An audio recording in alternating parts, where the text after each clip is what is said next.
सोलापूर महानगरपालिकेच्या घंटागाडीवरील कर्मचाऱ्यांनी जुळे सोलापूर परिसरातील पाण्याच्या टाकीवर चढून आंदोलन केलं आहे।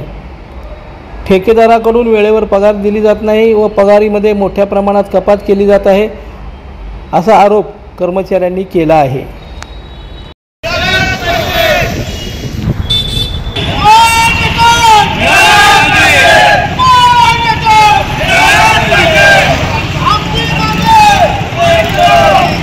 विशाल हनुमान नागटिळक आहे। मी इथं घंटागाडीवर ड्रायव्हर या पदावर काम करतोय।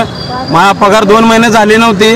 पगारचा जाब विचारला गेल्यावर पगार कमी आले याबद्दल तक्रार करायला गेल्यावर तुम्हाला कामावरनं काढून टाकतो अशा आम्हाला धमक्या द्यायला लागल्यात। या अशा धमक्या वारंवार आम्हाला द्यायला लागल्यात। त्यांच्या त्रासाला कंटाळून आम्ही घंटागाडीचे सर्व कर्मचारी जुळे सोलापूर येथील पाण्याच्या टाकीवर सध्या चढलेले आहेत। आमच्या जीवाभावास काय झाल्यास ही सगळी जबाबदारी कॉन्ट्रॅक्टरची आहे। त्यांनी विनाकारण आम्हाला मानसिक त्रास द्यायला लागलेत। त्यांच्यामुळे आम्हाला जीवाचे काय वित्तहानी वगैरे काय झाल्यास आमची सर्व जबाबदारी त्यांची आहे।